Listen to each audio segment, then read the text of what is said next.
Et dans le but du jeu et l'objectif que nous avons aujourd'hui, c'est de s'assurer que dans la discussion tout autour de l'organisation, on travaille sur les éléments qui vous permettent de renforcer votre capacité de résilience de dirigeant. Et la résilience du dirigeant, hier nous avons discuté de bien-être un peu, garder sa joie de vivre, mais tout cela participe de la résilience. Il y a besoin d'être résilient pour pouvoir adresser des événements d'une certaine manière. Il y a besoin d'avoir une capacité de résilience pour pouvoir avoir une observation hélicoptère. Il y a besoin d'une capacité de résilience pour ne pas paniquer. Il y a besoin d'un ensemble de choses pour que le dirigeant porte bien sa veste et son costume et qu'on sente qu'il le porte, qu'il porte cette responsabilité. Donc c'est l'objectif que nous allons essayer de tenir en 1h, 1h30, parce qu'en réalité, quelle que soit l'étape, que ce soit l'étape A, B, C, D de la séquence de chaîne de valeur, il y a un système global que l'entreprise, de manière macro, met en place, mais chaque étape en elle-même, chacune des petites étapes en elle-même est également un système. Il y a des entreprises, si on prend une entreprise, disons, d'assurance de base, de dire identifier des besoins d'assurance sur le marché, c'est un gros processus. Ensuite, il faut développer des produits d'assurance, c'est le deuxième bloc. Ensuite, il faut commercialiser et puis accompagner les assurés. Si je prends ce gros bloc de chaîne de valeur d'une entreprise d'assurance, par exemple, on dira que le premier bloc d'identification serait peut-être le bloc A, le tout premier. Mais pour identifier, il y a un ensemble de processus également qui doivent être mis en place. Il y a un ensemble d'acteurs, il y a un ensemble de mécaniques qui se mettent en place. Donc, pour chacune des étapes, c'est un micro-écosystème, un système qui se met en place. Ce qui fait qu'à la fin de la journée, vous avez en réalité l'entreprise qui peut se résumer en ce grand bloc en dessous. C'est-à-dire que c'est un ensemble de mécaniques qui fonctionnent d'une manière ou d'une autre, que l'on le veuille ou pas, c'est une mécanique qui se met en place. L'objectif pour nous, pour revenir à une image un peu plus simple, c'est que chaque étape est un microsystème. Mais parce que l'entreprise est l'ensemble des microsystèmes associés, la mission, la vision, la mission, les objectifs passent par ce filtre-là. La séquence stratégique d'affaires, le modèle financier, le modèle opérationnel, les méthodes, les outils et les routines sont mis en musique dans cette chaîne. Pour que l'entreprise, en fin de journée, atteigne ses objectifs, que les clients soient satisfaits, que vous ayez l'assurance des performances que vous réalisez et que les actionnaires soient contents. Donc, ce sera toujours la synthèse des deux choses. Il y a la structuration, c'est-à-dire un peu le cerveau de l'entreprise, la mécanique fonctionnelle de l'entreprise, et au bout de l'autre côté, il y a la performance de l'entreprise. Ça peut être l'entreprise, ça peut être la fonction. La rhétorique tient pour les deux. Et donc, du coup, si d'un côté, le rôle de l'entreprise, c'est de mettre en œuvre une vision par des missions avec des objectifs clairs, sur la base d'un modèle d'affaires qui a été séquencé par processus bien précis, avec un modèle financier, un modèle opérationnel, des méthodes, des outils et des routines, le tout mis dans une sauce qui est propre à chaque organisation pour arriver à des performances qui doivent satisfaire et les clients et les actionnaires et toutes les autres parties prenantes. Donc si cela est le rôle de l'entreprise ou de la fonction, il devient logique que votre rôle en tant que leader de l'entreprise ou de la fonction, c'est d'assurer tout cela. C'est de vous donner d'assurance que votre département, votre entreprise est capable d'atteindre les objectifs qui lui sont fixés en passant au travers de la séquence, en faisant un bon usage de tous les éléments de modélisation pour que les opérations ou les activités d'entreprise assurent la satisfaction des clients, donnent l'assurance de la pérennité de cette satisfaction et la satisfaction des actionnaires. Là, nous sommes sur des questions de définition. Donc, quand on parlera de karma, en réalité, votre karma, c'est celui-là. C'est-à-dire qu'il y a d'un côté le karma des actionnaires et de ceux qui sont les initiateurs du projet, et le karma de celui qui est le leader. C'est-à-dire que quand vous acceptez le rôle de chef d'entreprise ou le rôle de chef de département, vous acceptez ceci. Avec tout ce que cela implique. C'est la croix que vous décidez de porter. Maintenant, est-ce que vous êtes armé suffisamment pour gérer toutes les dimensions, tous les aspects de la croix que vous avez décidé de porter? Chacun pourra répondre à la question, mais ce que nous essaierons de faire, c'est de vous donner des outils pour que vous soyez capable de savoir exactement de quoi il s'agit, qu'est-ce que ça implique, et de faire, dans votre rapport à cette chose-là, faire un assessment, de savoir si vous y êtes, si vous n'y êtes pas, qu'est-ce qu'il faut faire pour rester toujours agile. Donc, la première des choses, pour commencer, c'est que si on veut être, et je pense hier nous avons parlé énormément d'agilité, nous avons parlé de vitesse, nous avons parlé de décision, et on parlera de décision. C'est-à-dire que tout ce qui se passe dans l'entreprise au quotidien, c'est un ensemble de petites décisions. Il n'y a pas de grandes décisions. Il y a plutôt les conséquences des décisions que nous prenons. Mais signer un chèque, c'est jamais une grande décision. C'est l'acte de signer un chèque, c'est juste poser un écriteau sur un document. Donc ça, c'est jamais une grosse activité, ça. Affecter quelqu'un, c'est la construction logique de la décision qui est un vrai parcours. Et je pense que Didier évoquait un peu, et on va rentrer vraiment dans le muscle de la discussion que vous avez eue avec Didier. Donc, la première des choses, quand vous acceptez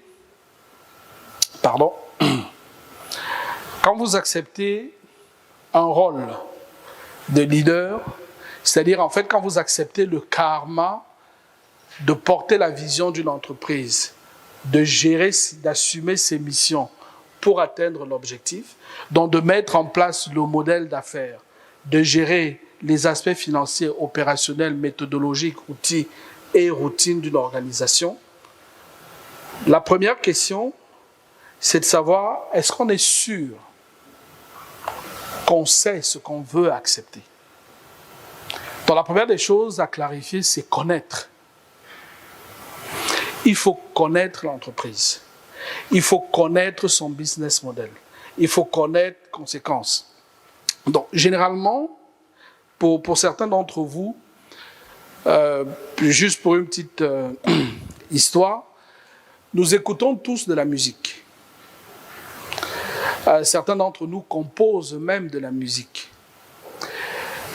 Mais est-ce que certains d'entre vous s'intéressent à la décomposition de la musique? Qui sait ce que c'est que la décomposition de la musique? Je vais prendre un exemple plus terre à terre et je pense que les femmes seront peut-être plus à l'aise, à moins qu'il y ait quelques cordons bleus. On compose des repas dans un restaurant ou dans une cuisine. Mais est-ce que vous savez décomposer des repas? Tout le monde fait de la décomposition de repas. Une dame, avant de faire la cuisine, elle identifie les ingrédients. Elle identifie le plat qu'elle veut cuisiner. Elle identifie tout ce dont elle a besoin et elle joue avec les ingrédients pour composer le repas qu'elle décide. Et parfois, avec les mêmes ingrédients, vous n'aboutissez pas au même repas. C'est l'utilisation des ingrédients. Donc, la composition, décomposition, dans le cas de l'entreprise ici, c'est qu'il faut être capable de comprendre tous les éléments composites, de pouvoir les identifier pour être capable de jouer avec, à dessein d'arriver à la finalité et à l'objectif que vous poursuivez. Donc, il est parfois paradoxal de voir certains d'entre nous, de certains responsables, qui prennent la responsabilité de diriger une fonction ou une entreprise, mais qui ne connaissent pas nécessairement le modèle d'affaires de l'entreprise. Il y a des personnes qui gèrent les opérations, on gère tout ce qui se passe, est-ce que c'est fait ou c'est pas fait, mais si on n'a pas une bonne maîtrise du modèle d'affaires, si on n'a pas une bonne maîtrise du modèle financier, du modèle opérationnel, du modèle méthodologique, je ne parle pas du point de vue technique, mais je parle du point de vue conceptuel, il est difficile de prendre des décisions. Parce qu'on ne peut pas prendre des décisions, de bonnes décisions sur des sujets que l'on ne maîtrise pas. Mais de toutes les manières, une décision sera prise. Parce que même l'absence de décision est une décision. Il ne faut pas avoir la faiblesse de penser que de dire on ne prend pas de décision, c'est qu'on n'a pas pris de décision. On a pris la décision de ne pas prendre de décision. Et on est déjà vivant. Donc il y a nécessairement quelque chose qui se passe. Donc le débat n'est pas de savoir si on diffère ou on ne diffère pas. C'est de savoir le fait de ne pas prendre de décision, est-ce que c'est la meilleure décision du moment? Mais ce sera ne pas prendre de décision de renvoyer, ou ne pas prendre de décision d'augmenter, ou ne pas prendre de décision d'investir, ou ainsi de suite. Ce sera toujours l'absence ou l'opportunité de décision sur un sujet précis. Il faut être capable, à chaque instant, de pouvoir donner le rationnel derrière la décision ou l'absence ou le différement de la décision. Parce que c'est différer qui est la décision. Le mot décision n'a aucune espèce d'importance. Ce sera différer, acheter, pas acheter, ainsi de suite. C'est le verbe qui est la décision. Le mot décision ne veut rien dire. Repousser, c'est ça la décision. Ne pas faire, c'est ça la décision. Mais il faut être capable d'en comprendre les conséquences, d'en assumer les conséquences, de manière à être toujours rationnel. Donc, il faut connaître. Donc, être capable de composer et décomposer l'entreprise. Ceux qui sont outillés au maniement des armes connaissent bien l'exercice où vous avez un pistolet, vous le démontez et vous le remontez. Ceux qui s'intéressent à l'informatique, parfois on démonte le téléviseur, on enlève des pièces et on le remonte. Chaque dirigeant d'entreprise ou chaque dirigeant de fonction doit être capable de décomposer et recomposer sa fonction. Du point de vue logique, pas du point de vue technique. Tout autant que chaque responsable d'une fonction technique doit être capable de décomposer et de recomposer. Parce que la seule chose qui est importante, c'est quel usage je fais des éléments que j'ai entre les mains. Mais si je ne sais voir que la globalité, que je ne sais pas voir les éléments, ça devient difficile d'être flexible, ça devient difficile d'être agile, ça devient difficile d'être capable de gérer, d'ajuster et de reconfigurer.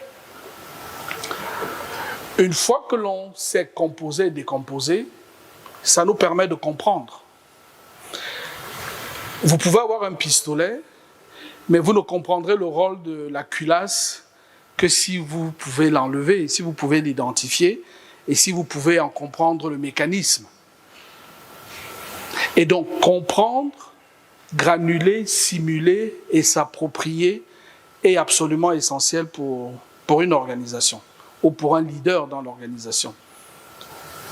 Quand votre véhicule a une panne, la capacité de diagnostic dépend de la capacité de granulation que le mécanicien a, ou bien de la qualité du module, parce que c'est pour ceux qui ont des véhicules un peu plus électriques, on met un module, mais le module a toute la décomposition et il connaît la corrélation entre tous les éléments. Et on sait vous dire en mettant le module que votre problème se situe à tel niveau. Mais le module a bien été conçu par quelqu'un. Pour qu'on puisse le plugger sur votre véhicule et qu'il vous donne le diagnostic, il y a quelqu'un qui a pris la peine de faire cette corrélation et de l'uploader. S'il y a mise à jour de logiciel, on met à jour le logiciel pour que vous soyez capable, au moindre incident, de faire le sourcing et de dire l'incident, il est à tel niveau, et parce qu'il se trouve à tel niveau, voilà le type de solution qui est applicable. Donc, être capable de comprendre, c'est de granuler, approprier et puis simuler. Généralement, ce n'est que quand vous êtes capable de connaître et de comprendre que vous savez si vous pouvez assumer. C'est-à-dire exercer la fonction, être celui qui est le diffuseur et accepter les conséquences des décisions. Il n'y a rien de pire que d'exercer, diffuser, accepter les conséquences de quelque chose qu'on ne connaît pas et de quelque chose qu'on ne comprend pas. Mais parce que vous êtes déjà né, vous exercez déjà. Il faudra qu'on rentre maintenant pour essayer de s'assurer. Connaître, ça veut dire quoi? Et ceux qui sont avec nous depuis un certain temps retrouveront certaines choses. Comprendre, ça veut dire quoi?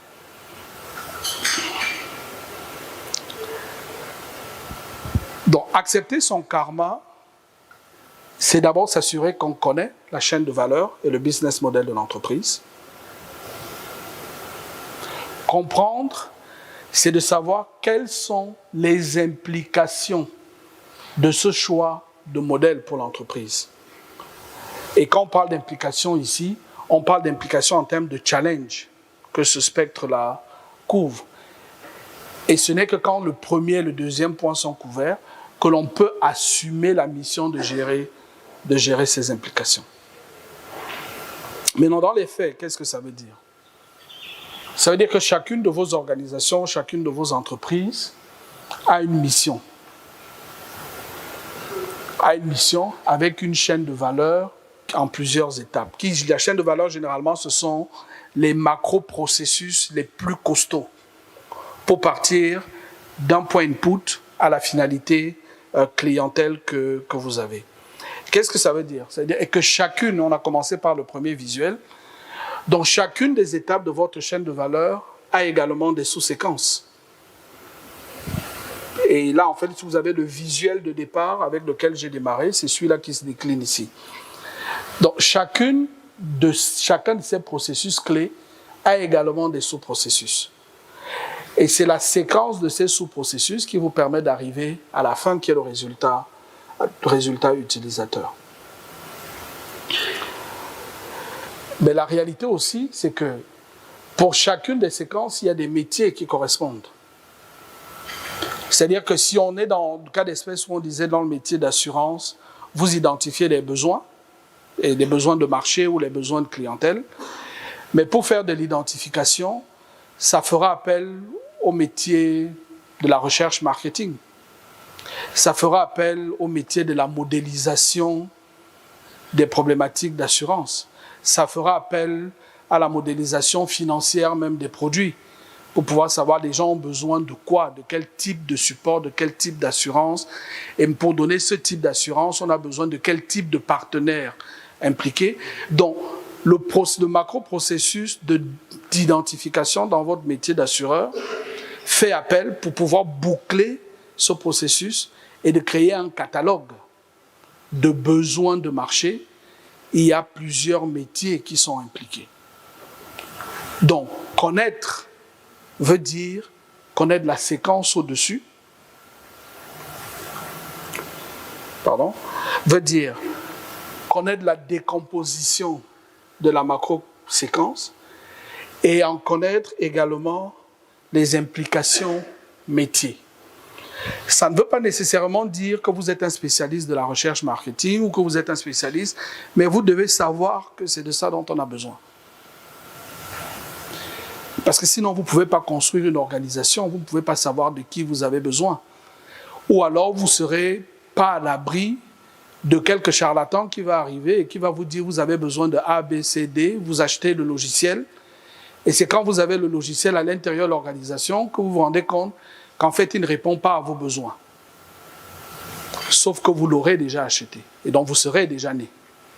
Vous auriez déjà fait la dépense pour vous rendre compte juste après que ce n'est pas utile ou ce n'est pas aussi performant qu'il fallait, et vous découvrez le besoin au moment où vous avez déjà fait un choix stratégique dans une décision d'investissement, sans avoir de clarté. Et donc du coup, pour ce premier bloc, parce qu'il s'agit d'agilité, de vivacité, de flexibilité et de culture de performance, c'est qu'entre deux dirigeants, un dirigeant qui est capable de prendre la mission, les visions et de le séquencer pour comprendre tout ce que cela implique en termes de choix de chaîne de valeur, de choix de rôle dans la chaîne de valeur. L'exercice de vivacité ici, c'est que quand vous avez un problème de performance sur un indicateur, celui qui ne sait pas comment ce mécanisme fonctionne ne pourrait pas identifier la zone d'impact en tant que dirigeant. Parce que l'employé ou le collègue en dessous qui gère la machine, lui, il vit un impact. Il dit ça ne marche pas. Mais quand il remonte sur le dirigeant doit être capable de voir l'impact systémique. Il y a l'impact localisé et il y a la conséquence systémique. Donc, un dirigeant qui comprend la logique systémique de tous ces processus et des conséquences métiers sera nécessairement beaucoup plus agile et beaucoup plus vivace. Mais pour être beaucoup plus agile et beaucoup plus vivace, il faut qu'il se soit astreint à faire cette simulation. Il faut que, parce que tous les sous-processus dans vos organisations, toutes ces sous-séquences dans vos organisations, ce sont des services. Donc, il faut que chacun dans son service également puisse comprendre la liaison. Mais très souvent, plus vous avancez dans les métiers techniques, quand on s'éloigne du management, les collègues généralement savent, parce qu'ils sont dans le moteur. Ils savent que si j'ai un retard dans telle souscription de 2 mois, j'ai un retard à tel niveau, au niveau du cash flow, ça va faire ceci. Mais quand ça remonte au niveau du top management, les corrélations ne sont pas nécessairement évidentes s'il n'a pas lui-même une vie. Ensuite, il faut être capable d'accepter son karma.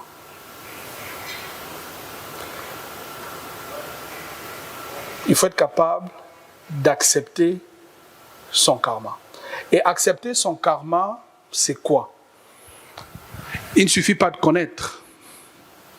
On peut connaître le parcours. On peut connaître la destination. Mais pour accepter de faire le parcours, il faut qu'on puisse savoir à quoi s'attendre pendant le parcours.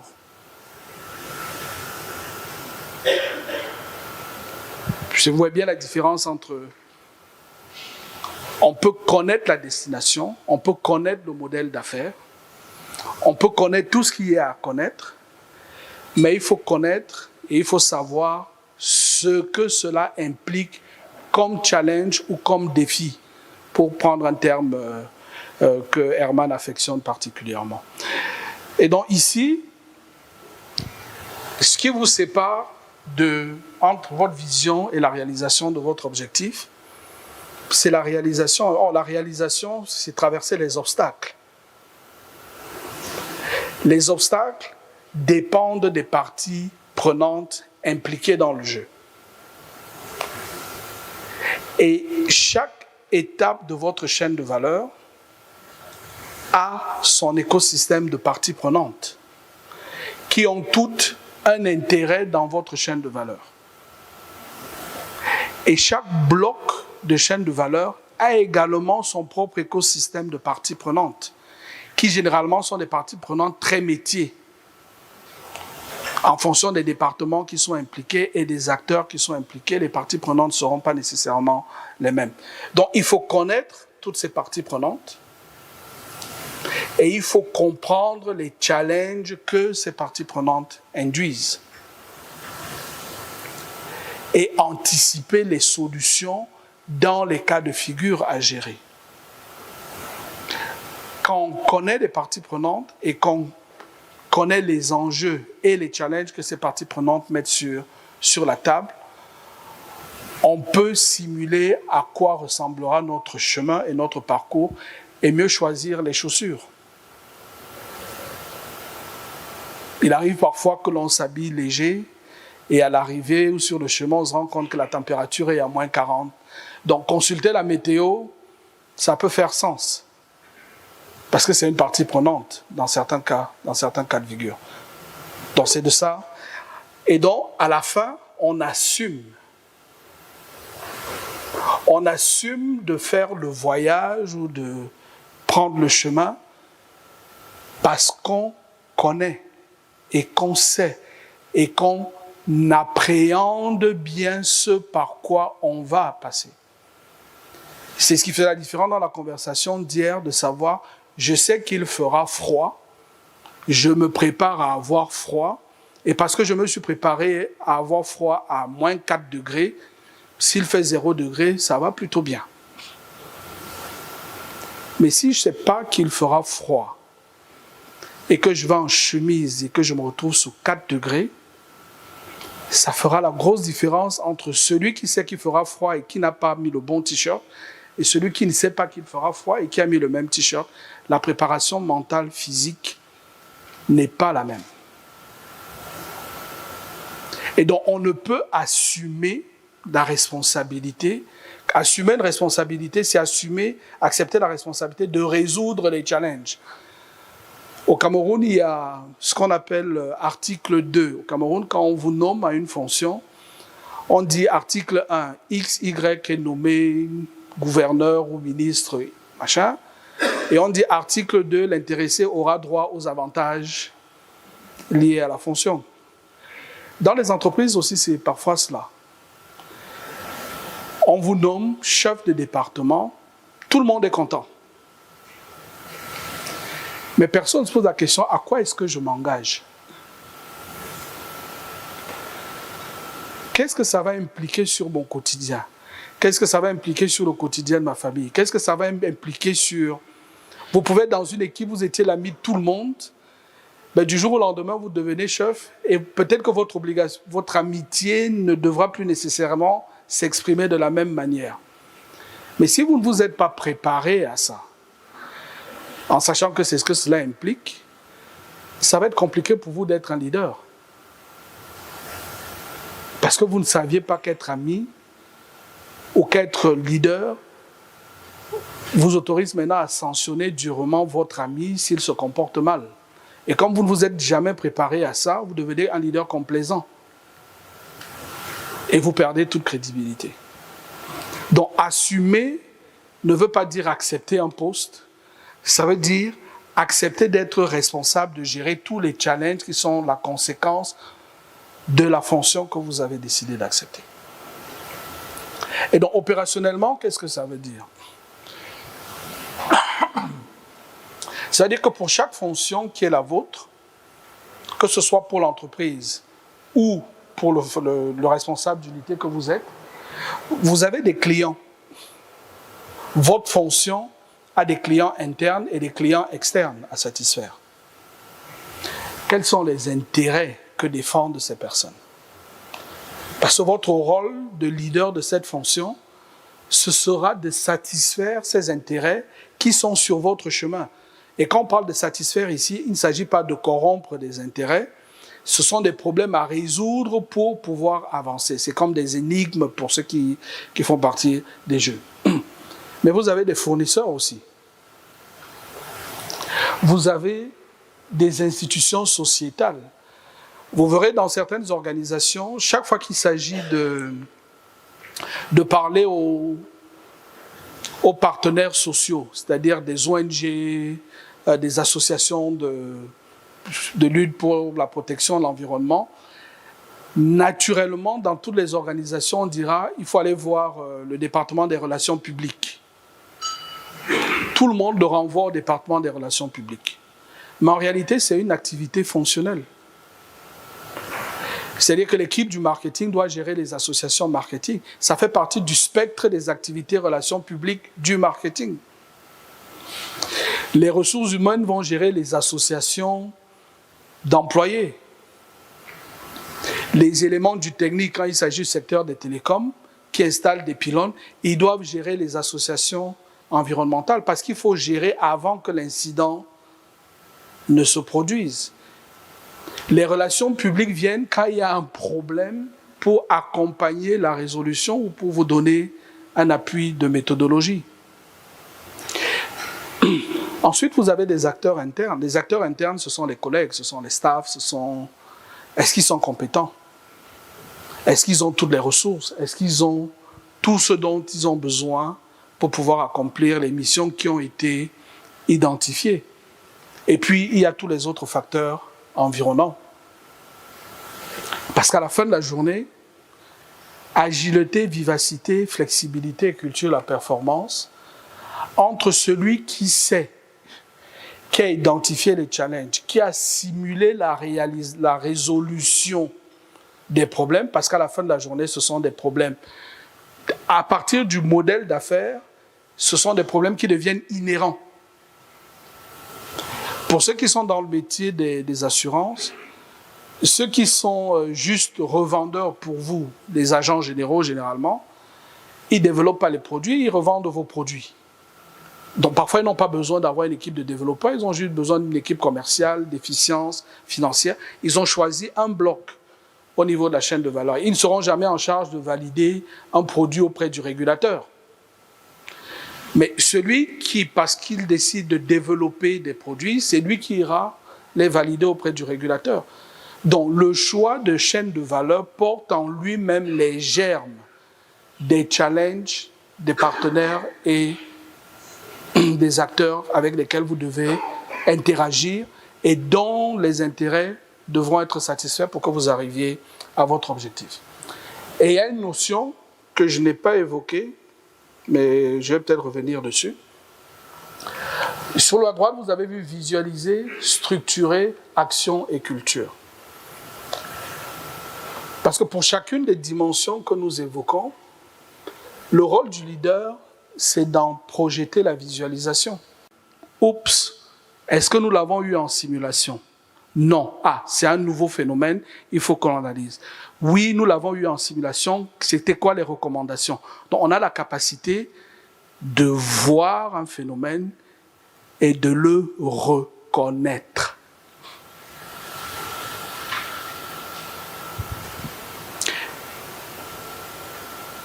Et donc quand vous l'avez fait,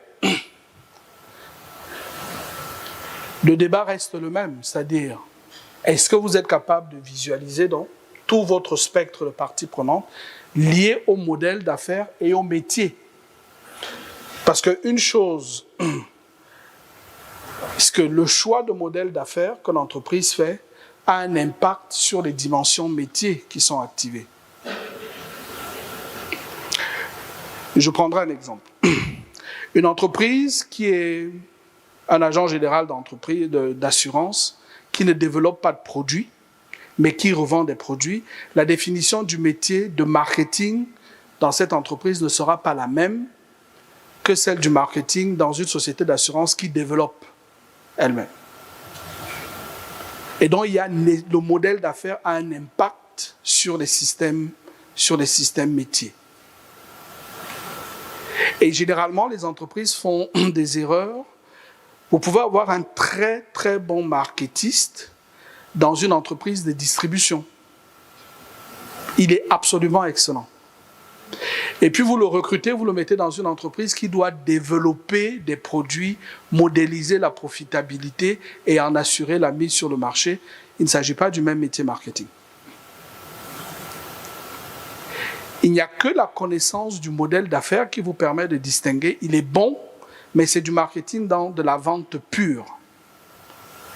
Et celui-là, il est bon dans du marketing où on a tout le cycle marketing de l'activité, même si l'entreprise est d'une nature beaucoup plus petite, il couvre tout le spectre. Et donc, dans le choix de l'organisation, vous n'allez pas nécessairement prendre celui qui vient d'une très très grosse entreprise, mais qui ne fait que de la revente. Vous prendrez celui qui vient de la petite entreprise, mais qui développe tout le cycle marketing de l'activité. Mais pour être capable de le faire, il faut être capable d'avoir fait la synthèse de toutes les problématiques, parce qu'ici, ça vous permet de savoir qu'est-ce que cette personne a pu avoir à gérer sans même nécessairement avoir à le questionner. Parce que les entretiens ont ceci de fantastique, que celui qui a la main, c'est celui qui parle. Ce n'est pas nécessairement celui qui pose les questions. Par contre, si celui qui pose les questions comprend ça, il reprend la main. Il sait exactement ce dont il a besoin et il sait comment aller le chercher et avec quelles questions aller le chercher. Il est donc nécessairement beaucoup plus agile, nécessairement beaucoup plus vivace et nécessairement beaucoup plus précis dans les choix qu'il fait.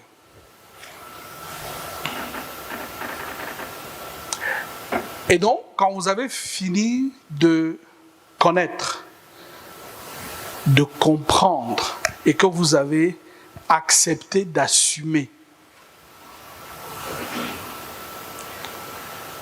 vous avez accepté de prendre votre chemin de Damas, comme disent les chrétiens, vous rentrez dans ce que moi j'appelle les jeux d'entreprise. Tu vois, il y a des jeux d'adultes, il y a des jeux d'enfants, il y a les jeux d'entreprise. C'est important. Pourquoi est-ce que je mets absolument le terme jeu d'entreprise? C'est parce que vous êtes trop sérieux. Vous savez, la seule chose qui est une réalité, c'est ce que nous ressentons. Quand j'ai mal, j'ai mal. Le reste, c'est virtuel. Qui a regardé le film Matrice? Je pense qu'il faut que tout le monde regarde le film Matrice. Parce que nous vivons, on l'a un peu élaboré hier avec quand nous parlons, nous vivons tous dans la matrice. Nous sommes dans la salle, et c'est un peu l'exemple que j'ai pris hier. Les règles dans la salle, Herman et l'équipe HNC les communiquent au début, et tout le monde respecte les règles. À la pause de midi, on va au restaurant, on a changé de matrice, on a changé de salle. Les règles changent. Donc, notre quotidien est fait de changements. C'est la nature, c'est ce que nous vivons au quotidien. Il ne faudrait pas que nous pensions l'entreprise différemment. C'est juste un espace différent, avec des règles différentes, avec des transgressions différentes. Vous avez des collègues, on est tous revenus du repas. Certains étaient là avant. À un moment, Dominique s'est levé pour dire allez, on y va. Certains vont arriver, certains seront fatigués, certains seront endormis. Tout cela est normal. Ça fait juste partie des cas de figure. Ça fait juste partie des cas de figure. Il y a des jeux interdits aux enfants. Il y a des jeux interdits aux adultes, au cœur faible. Quelle que soit notre volonté, notre passion. Et donc, accepter son karma, c'est être conscient du jeu auquel on veut jouer. Ou alors, je dirais plus précisément, du jeu que l'on accepte de jouer. Parce qu'une fois que l'on a pris le rôle, on est dans le jeu. Et quand tu es dans le jeu, il vaut mieux que tu sois acteur. Sinon, tu seras un sujet du jeu de toutes les façons parce que tu es déjà dans le jeu. Tu es déjà dans le rôle. Quand tu es patron, à un moment, il t'arrivera de virer des gens. Il ne s'agit pas de savoir si tu aimes ou si tu n'aimes pas, si c'est une décision dure ou compliquée ou ainsi de suite. À un moment, tu es obligé, parce qu'il y a un problème de performance, tu dois prendre une décision. Et donc, mettre de l'émotion n'est pas nécessairement une mauvaise chose, mais il faut savoir quelle est la bonne émotion à mettre. Parce que nécessairement, chaque fois qu'il s'agit d'émotion, l'émotion ne demande pas votre autorisation. Quand vous êtes jaloux, vous êtes jaloux. Vous voyez un truc, vous êtes jaloux. La question, c'est qu'est-ce que je fais après l'émotion? Si je vous donne un coup de poing, vous avez mal. La douleur ne demande pas votre autorisation. La question, c'est qu'est-ce que je fais après? Et il vaut mieux que ce que je fais après repose sur une structure rationnelle de raisonnement plutôt que sur l'émotion. Et quand vous n'avez pas de structure rationnelle de raisonnement, la première réponse que le cerveau vous envoie le cerveau essaie toujours de résoudre le problème émotionnel. C'est pour ça qu'il ne faut jamais accepter la première proposition qui vous vient à l'esprit. Aussi jolie, aussi magnifique soit-elle, la première proposition, c'est une stimulation du cerveau pour résoudre le problème émotionnel. Et donc vous êtes maintenant dans le jeu, parce que vous avez accepté le karma. Donc il vaut mieux accepter un karma informé qu'un karma ignorant. Parce que sinon vous recevez des coups, vous voyez venir des balles, des choses qui vous tombent dessus, vous ne savez pas d'où ça vient, parce qu'en réalité vous ne comprenez pas. Et quand bien même quelque chose peut vous tomber dessus, entre celui qui est capable d'identifier ce que c'est et d'où ça vient et pourquoi est-ce que ça pourrait venir, et celui qui va se mettre à tourner en rond pour savoir qu'est-ce qui se passe, le débat de l'agilité et de la vivacité, la décision est rapidement prise. Et donc, une fois que vous êtes dans le jeu de l'entreprise, vous vivez maintenant votre karma. À un moment donné, pour ceux qui, ce sera toujours un peu spirituel, c'est que le jeune homme qui a décidé qu'il est le fils de Dieu parce que Dieu lui a dit qu'il est son fils, dans son karma, à un moment, il savait qu'il doit mourir. Et il le dit, c'est très évocateur. Il sait qu'il doit mourir pour que les autres soient sauvés. Et même pendant ces moments de doute, il doute quand même. Mais il sait que c'est son karma d'y aller. Mais c'est parce qu'il sait et qu'il sait ce qu'il attend qu'il est capable de faire le chemin et de ne pas avoir mal. Et donc, si vous ne savez pas ce à quoi vous vous engagez, si vous ne savez pas ce qui vous attend, vous ne saurez même pas vous muscler. Vous ne saurez même pas vous former. Vous ne saurez même pas identifier les zones de renforcement ou de structuration parce que vous êtes tous différents. Certains d'entre vous ont la force de caractère pour prendre des décisions. D'autres n'ont pas nécessairement la force de caractère pour prendre des décisions négatives. Ça ne veut pas dire qu'ils ne sont pas bons. Ça veut juste dire qu'ils ont besoin d'un renforcement de capacité à ce niveau. Mais encore faudrait-il qu'on soit capable d'identifier cela. Or, pour l'identifier, il faut qu'on sache ce par quoi il peut être amené à passer. Et donc, quand vous commencez à vivre votre karma, la clé ici, c'est qu'il vaut mieux reconnaître que d'identifier. Parce que si vous avez fait des exercices de simulation les plus poussés, quand il y a un phénomène qui arrive, vous allez le reconnaître. Vous n'allez pas lui demander « Qui es-tu » Vous allez dire « Toi, je te connais. Toi, je sais que tu es dangereux. Et toi, je sais que quand tu arrives, voilà ce qu'il faut faire. » Maintenant, il peut se présenter de dos. Quand les femmes accouchent, on sait que l'accouchement, ça va être compliqué. Mais on va vous dire « Ok, l'enfant s'est présenté par les fesses. » Ils ont le cas de figure. Si l'enfant se présente par les fesses, qu'est-ce qu'on fait? C'est pas pendant que le mec est là. Il dit, dans l'idéal, il devrait venir comme ça, mais malheureusement, il est arrivé comme ça. Or, il est beaucoup plus gros que prévu. On a simulé tous ces cas de figure.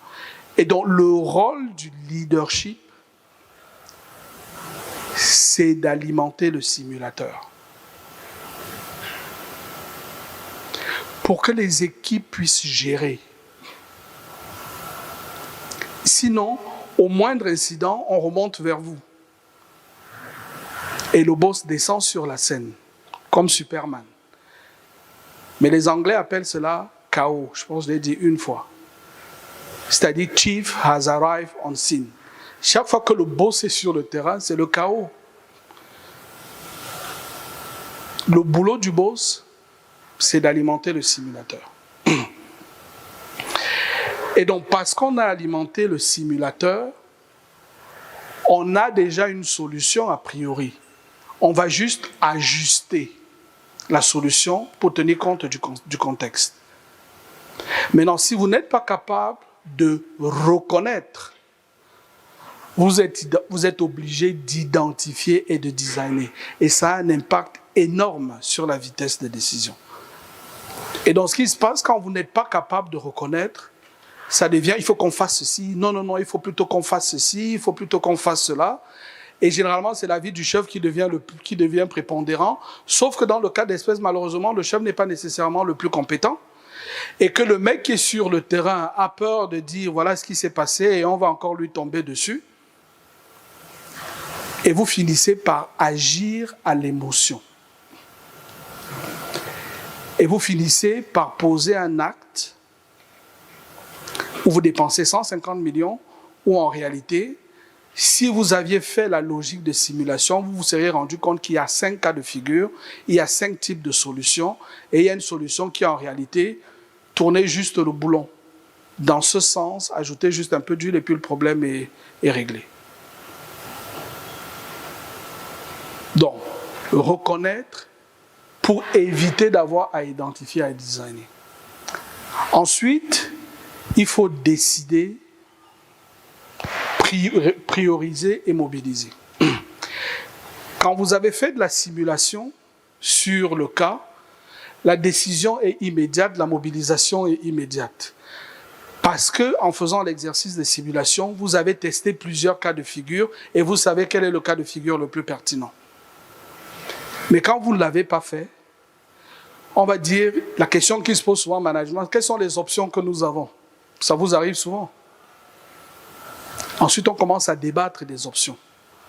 Ensuite, on commence à débattre des fournisseurs. Ensuite, on commence, ah non, là, il faut aller au board, parce que vu le prix, la chaîne de décision est un peu plus importante que prévu. Après, il faut mobiliser. Et dans le cas le plus pendant parfois, c'est que, et on le verra en termes de complexité plus tard, c'est que quand vous faites l'exercice de simulation, vous savez que pour telle activité, vous avez également identifié toutes les parties prenantes, et donc en réalité, vous ne tâtonnez pas. Vous savez, on va faire ça, on doit impliquer 1, 2, 3, 4, 5, 6, et ça avance. Mais quand vous ne l'avez pas fait, vous décidez de l'action, et c'est pendant que vous déroulez l'action que vous vous rendez compte que nous avons oublié une partie prenante importante.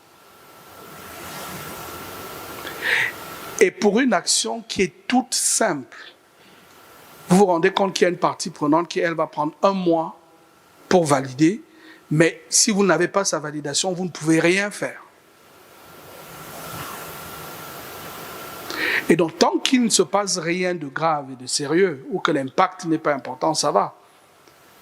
C'est comme on nous dit à tous que nous avons tous de tout petits AVC tous les jours, mais c'est tellement mineur qu'on n'en voit pas l'impact. Mais le jour où vous en avez un costaud et que vous ne savez pas absolument ce qu'il faut faire, vous êtes dans la merde.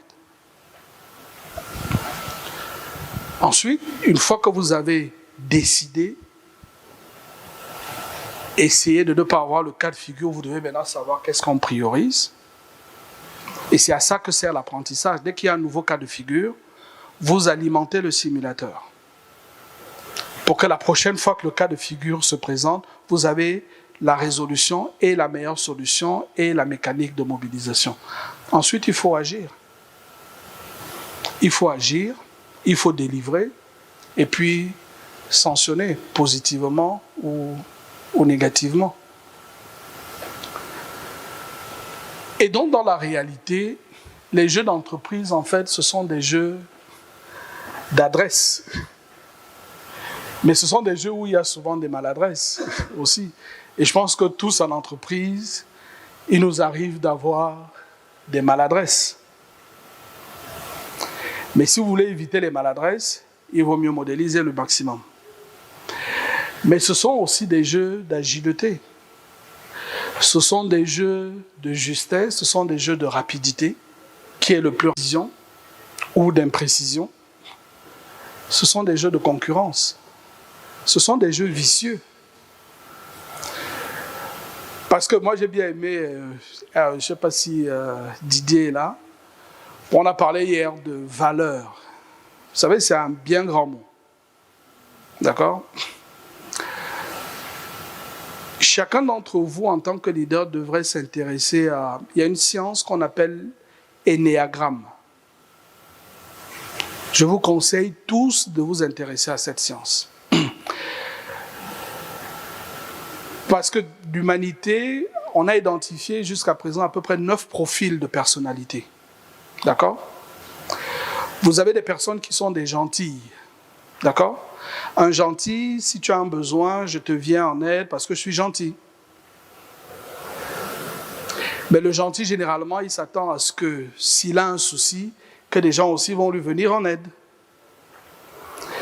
Mais il y a un trait de personnalité aussi qui est des battants. Il y a des gens qui ont grandi dans des quartiers où si tu ne fais pas des coudes, si tu ne t'en sors pas. Et donc pour eux, tout ce qu'ils obtiennent de la vie, c'est parce qu'ils se sont battus. Et donc le battant, quand il vient te demander de l'aide, dans son esprit, il est en train de se battre. Et donc le gentil l'aidera parce qu'il est gentil, pas parce que l'autre s'est battu. Sauf que le jour où le gentil a besoin de l'aide du battant, le battant va lui dire, mais attends, celui-là pense que la vie est facile, il ne s'est pas battu. Et il ne va pas t'aider. Le gentil dira, mais ce gars n'a aucune valeur. Il n'aide pas les gens qui sont dans le besoin. Mais le battant dira, mais ce gars, il n'a pas de valeur. Il ne se bat pas. Et donc, au jeu de qui a des valeurs, qui n'a pas de valeur, il faut toujours faire très attention parce que nous sommes différents, nous avons des histoires différentes. Maintenant, il y a une différence avec le vol. Avec tuer, il y a un certain niveau où ça devient des questions de bon sens ou de moralité. Et dans l'entreprise, vous êtes tous différents. Sauf que vous ne connaissez pas le profil et les moteurs des uns et des autres. D'où la nécessité de laisser encore moins de place au hasard. Sinon, on devient victime de la diversité parce qu'on n'a pas pu en construire la capacité positive, mais on a laissé les instincts qui sont naturellement portés par nos personnalités s'exprimer. Et le clash des instincts, même si c'est de bonne foi, un battant saisira une opportunité, lui dira « j'ai saisi une opportunité ». Tu vas te tourner la tête, tu vas faire une crise cardiaque parce que le mec il est méchant, mais il est en train de boire une bière. Il ne voit pas ce qu'il a fait de mal, parce qu'il n'est pas structuré comme ça. Et donc tu auras la double peine, alors que le mec il vit sa vie normalement. Et donc dans ces jeux d'entreprise, et donc quand vous prenez des titres, des rôles, il y a beaucoup d'émotions. Il y a beaucoup d'ambition, il y a beaucoup d'empathie, il y a beaucoup de remords, il y a beaucoup de vie. Tout cela s'exprime dans ces jeux. C'est important de le savoir. Et même quand vous avez une équipe, la manière dont vous motivez un gentil, ce n'est pas de la même manière que vous motivez un perfectionniste. Ce n'est pas de la même manière que vous motivez un battant. Mais quand vous prenez vos fonctions, dans une fonction commerciale, il vaut mieux que vous ayez plus de battants que de gentils. Mais maintenant, dans la structuration de vos fonctions, quelle est la place que vous avez donnée au caractère? Parce qu'à la différence des techniques, tout le monde peut avoir son diplôme, mais il y a des métiers qui ont besoin d'un caractère particulier. Quelle place? Comment vous choisissez vos joueurs pour être dans ce jeu? Parce qu'en réalité, dans votre quotidien, vous verrez que j'ai mis la même table. La différence, c'est qu'il y a les colonnes au milieu. Parce que pour chaque type d'incident ou chaque type de décision ou de problématique, il faut prendre une décision. Donc vous avez des décisions. D'abord, il faut être capable de visualiser la décision à prendre. Et donc, ça dépend de votre capacité et de votre vitesse de reconnaissance du problème. Il faut pouvoir identifier rapidement quelles sont les parties prenantes impliquées. En quoi est-ce qu'elles sont impliquées? Est-ce qu'il y a une décision qui peut être facile chez vous, mais importante chez la partie prenante? Et donc, si vous ne comprenez pas la dynamique qui est la sienne et que vous ne tenez en compte que votre dynamique, vous pouvez être bloqué et vouer l'autre aux hégémonies, alors qu'en réalité, le processus est plus important chez lui que chez toi. Et donc, votre table de décision stratégique apparaît. Chaque fois qu'il y a un incident, il faut pouvoir identifier à quel élément de la chaîne de valeur se trouve la décision, le problème. Sur quelle dimension métier se trouve le problème? Sur quelle partie des acteurs? Est-ce que c'est une décision simple, en ceci qu'on connaît le modèle d'affaires, on connaît le métier, c'est juste un problème interne avec un staff, boum, décision rapide. Mais si c'est 2 ou 3 branches de la chaîne de valeur qui sont impliquées, 4, 5, 6 acteurs qui sont dedans, 2 ou 3 métiers, vous commencez à prendre la mesure de ce qu'il faut faire. Et donc, du coup, il vous arrive dans des organisations d'appliquer une solution et de vous rendre compte que vous n'avez pas couvert tout le spectre. Vous n'avez couvert que le spectre que celui qui a analysé a pu voir, mais il n'a pas pu prendre en considération les autres éléments du spectre pour la justesse. Ensuite, vous pouvez avoir un problème de visualisation, de structuration, d'action. Et donc, même s'il s'agit de petits phénomènes, ils suivent tous cette logique. Quand tu as juste mal à la tête, tu prends un paracétamol. Parce que tu dis, bon, ça va, tu reconnais le symptôme, tu dis c'est du paracétamol. Mais quand ça dure 2, 3, 4 jours, malgré le paracétamol, tu dis, il peut s'agir d'autre chose. Tu impliques le dispensaire du quartier. Le dispensaire du quartier te dit, bon, ajoute ceci. 3 semaines plus tard, ça dure. Tu dis, il y a peut-être besoin que je fasse plus d'examens. Là, je vais à l'hôpital. Tu vas à l'hôpital, tu tombes sur un médecin incompétent, il t'écoute et il te prescrit un truc immédiatement, 2, 3 mois plus tard. Sauf que tu en as un autre que tu vas voir et il te dit, tu étais où? Il commence à te poser une série de questions parce que lui, il abordera le problème en disant, qu'est-ce qui peut se manifester par du froid au sein de l'organisme? Et lui, il va balayer un spectre de possibilités beaucoup plus large. Et il va dire, on démarre par des examens de sang sur 1, 2, 3, 4, 5, 6. Il couvre tout le spectre et il a la certitude qu'après, il te prescrira ce qui est précis. Et donc, ça a un impact au niveau de l'agilité, vivacité, flexibilité et de la culture de la performance. Parce qu'en plus de cela, comme je disais, vous avez l'importance du sujet, c'est-à-dire que si l'indicateur dont il est question, si c'est un indicateur hyper critique qui est en train de plonger, vous avez la zone d'impact. Est-ce que c'est au niveau de votre modèle d'affaires? Est-ce que c'est une dimension? Est-ce que c'est plusieurs dimensions? Et même quand vous êtes dans votre modèle d'affaires, est-ce que c'est votre technologie qui n'a plus de sens? Ou est-ce que c'est votre maîtrise de la technologie qui n'a plus de sens? Après, vous avez les parties prenantes. Est-ce que c'est 1, 2, 3? Est-ce que c'est une partie prenante importante, pas importante, subsidiaire, pour laquelle on peut se passer? Et puis, complexité métier. Donc, quand vous prenez tout cela, vous vous rendez bien compte que si vous laissez la place au hasard et à l'intelligence des uns et des autres, il y a quelque chose que vous perdez de vue, c'est que l'intelligence collective construit des méthodologies de simulation. L'intelligence individuelle gère sa propre émotion, d'abord. Et donc, construisez des organisations de modélisation collective. Ça prend du temps, mais ça ne se perd jamais. Parce qu'une fois que c'est fait, ça sert à vitam aeternam et ça s'alimente progressivement. Et donc, faites-vous accompagner. C'est ça qui garantit la sustainability. C'est vrai que pour les carrières des uns et des autres, c'est toujours bon parfois d'être le seul coq de la basse-cour, d'être le plus compétent. Mais c'est absolument dangereux pour une organisation de baser sa performance sur les personnes plutôt que sur la structuration de son système qui garantit que toute personne qui rentre aura un minimum de bonnes compétences. Donc, vous êtes des agents de quel type d'organisation? Du point de vue de vos propres legacy.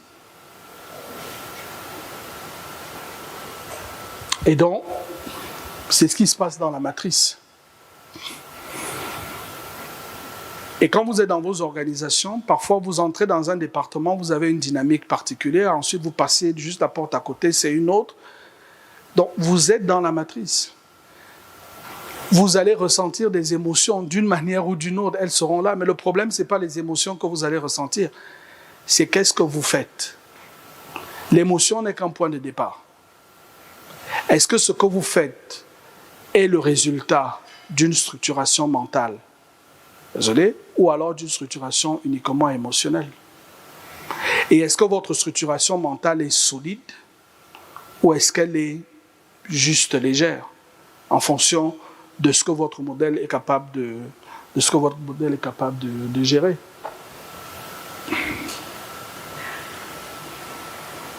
Et donc en réalité, votre rôle, c'est ça. C'est d'armer votre organisation pour que dans le jeu d'entreprise, qu'il y ait un jeu compétitif à l'intérieur, à l'extérieur ou ainsi de suite, pas une mafia, mais c'est un jeu qui a ses règles. Parce que parfois, quand on ne comprend pas quelque chose, on dit c'est une mafia. Non, non. Il y a des règles. Il faut prendre le temps d'essayer de connaître, de comprendre, de structurer pour apprivoiser et assumer. Mais parce que nous souffrons tous, moi j'en ai souffert, je suis sûr, les dirigeants sont généralement faibles sur l'aspect intellectuel et ingénierie de leurs responsabilités. C'est facile de faire les activités. On a tous été de très bons opérationnels. Et on a tendance à revenir dans l'opérationnel parce que c'est là-bas qu'on était bon. Il faut monter. Quand on assume, ça veut dire qu'on est redescendu au niveau 0 sur ce nouveau métier. Et il faut apprendre. On nous a justement fait monter parce qu'on était bon en bas. Et on a besoin qu'on devienne bon en haut. Mais quand tu passes à la prochaine étape, tu commences à 0. Il faut se remettre à l'école.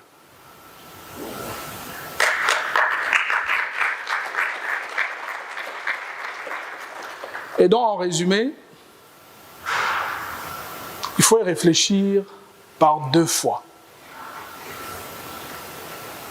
Il faut connaître le business model et il faut connaître ce que ça implique comme challenge. Il faut réfléchir par 2 fois avant d'accepter son karma. 2 fois.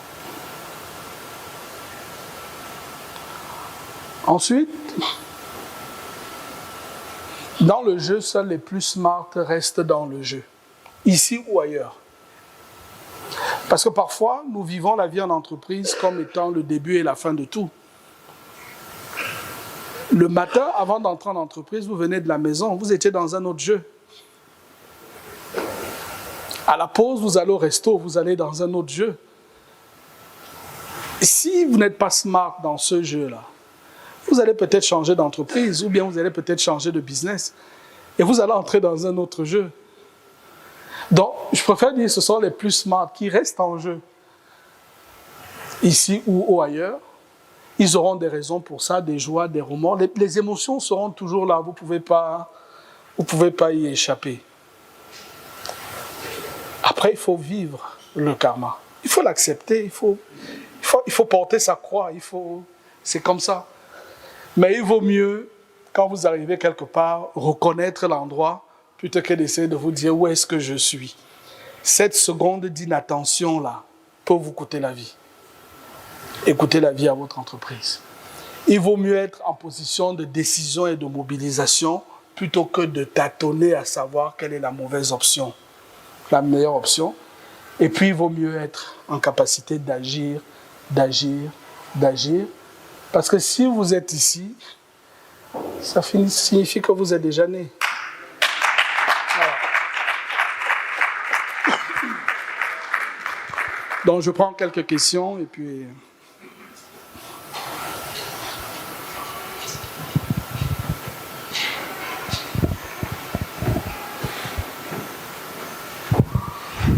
Merci beaucoup, Freddy. que je demande de réovationner. Il y a des gens qui ne manquent jamais à l'appel. Freddy, tiens ça. Il ne manque jamais à l'appel. Ça fait combien de workshops maintenant, Freddy? Je ne sais pas. Ah, bien quand même, ça fait un peu quand même. Mais à chaque workshop, on en apprend. Toujours avec Freddy Tchala.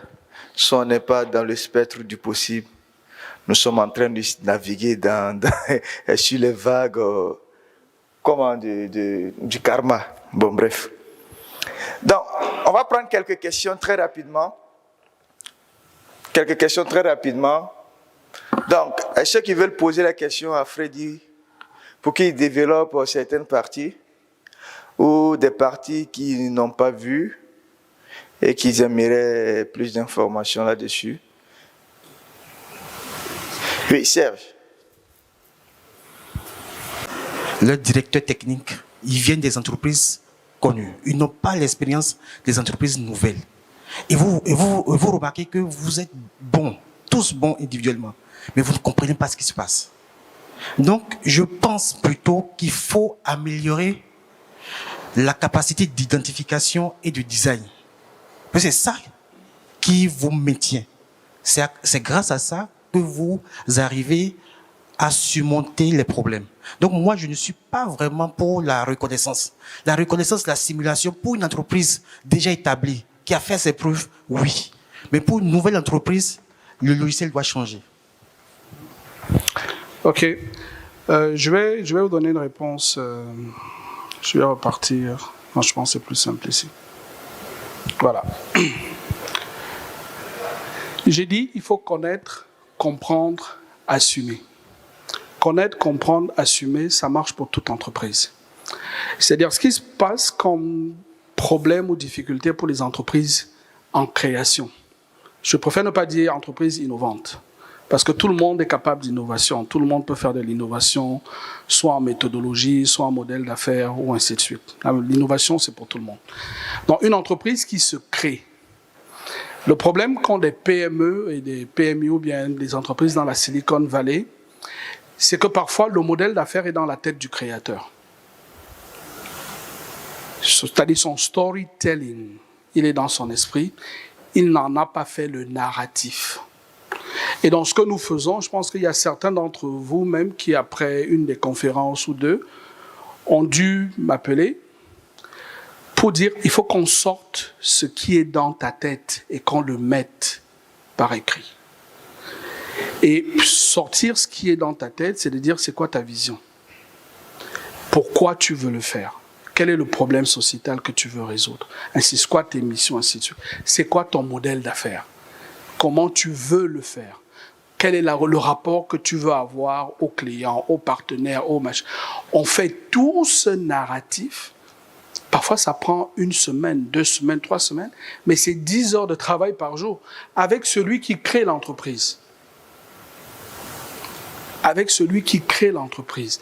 Parce que quand tu recrutes quelqu'un, il faut que tu puisses lui dire pourquoi tu le recrutes.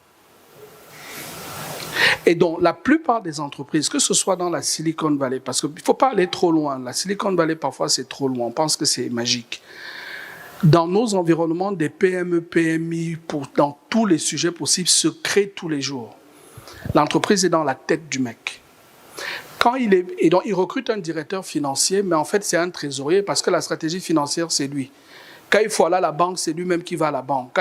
Et du coup, il a un caissier, mais il a recruté comme directeur financier parce qu'il ne l'a pas sorti pour le structurer. Et quand tu le sors et que tu structures tout, moi, je vais raconter une expérience. J'ai eu un chef d'entreprise il y a 1 mois. Il y a 1 mois, on a commencé à bosser un samedi. On a bossé samedi, on a bossé dimanche. Et puis le jeudi, quand on vient bosser, il me dit « Freddy, merci ». Je dis « Pourquoi ?»